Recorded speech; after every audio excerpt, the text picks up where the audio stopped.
Sheet, practice sheet, live class এবং model টেস্টের এই যে এই কোর্সটার রেজিস্ট্রেশন ফি রেখেছি আমরা মাত্র ৩৩৩ টাকা।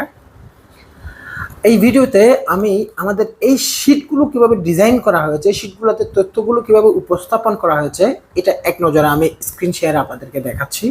এবার আমরা আমাদের এই যে সাজেশন শিটগুলো কিভাবে ডিজাইন করা হয়েছে আমরা এক নজরে দেখে নিব। প্রথমে আমরা দেখতে পাচ্ছি বাংলা। প্রথমেই একটা ইনস্ট্রাকশন আছে এই বিষয়ে সবচেয়ে ভালো নাম্বার অর্জনের জন্য আপনি কিভাবে আগাবেন তার জন্য একটা ইনস্ট্রাকশন।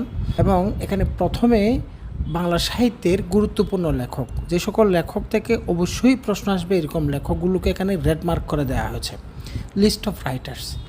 এরপরে কমপক্ষে 3 থেকে 4 বার রিভাইজ করবার জন্য এখানে এক বাক্যে প্রশ্ন উত্তর এভাবে এক বাক্যে কিন্তু প্রশ্নগুলোকে ডিজাইন করা হয়েছে। পার্ট 2তে আমরা দেখতে পাচ্ছি কনফিউজিং কিছু বিষয় ক্লিয়ার করে নেই। এখানে আপনারা দেখতে পাচ্ছেন একটা পৃষ্ঠা থেকে কিন্তু অনেকগুলো তথ্য আমাদের ক্লিয়ার হয়ে যাবে। যেমন ধরুন এখানে দেখেন শেষ, এই শেষ শব্দ দ্বারা যত টাইপের গ্রন্থ আছে, শেষ সপ্তক, শেষ লেখা, শেষের কবিতা, শেষ রক্ষা, কোনটা কার লেখা, এক নজরে যেন আমরা জিনিসগুলো রিভাইজ করে নিতে পারি। যেমন ধরুন আমি র্যান্ডমলি আরেকটা নিলাম, মনে করেন বিজয়, তাহলে বিজয় রিলেটেড বইগুলো দেখেন, স্পেন বিজয়, শ্রীকৃষ্ণ বিজয়, গোরক্ষ বিজয়, রসুল বিজয়, ধর্ম বিজয়, সিন্ধু বিজয়, কোনটা কার লেখা। তো এভাবে কনফিউশন ক্লারিফিকেশনের জন্য এখানে দেয়া আছে।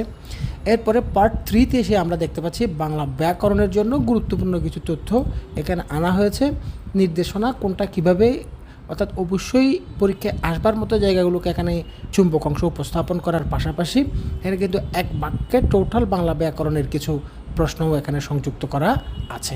এরপরে আমরা ইংলিশটা একটু দেখি। ইংরেজির জন্য যে কাজটা করা হয়েছে, গ্রামারের প্রত্যেকটা আইটেম থেকে পরীক্ষায় আসবার মতো কিছু এমসিকিউ উইথ অ্যান্সার দেওয়া হয়েছে। যেহেতু গ্রামার এখানে এক বাক্যে দিলে জিনিসগুলো কিন্তু মনে রাখবার সুযোগ নেই, এই জন্য এই প্রশ্নগুলো যদি প্রত্যেকটা আইটেম থেকে এই প্রশ্নগুলো যদি আমরা সলভ করে ফেলতে পারি, এই টাইপের প্রশ্নই কিন্তু আমাদের পরীক্ষায় এসে যাবে। তো এখানে যে কাজটা করা হয়েছে ওটা হচ্ছে কোনো একটা গ্রামারের আইটেমকে কিন্তু বাদ দেওয়া হয় নাই, অলমোস্ট সবকটি আইটেমকে এখানে নিয়ে আসা হয়েছে।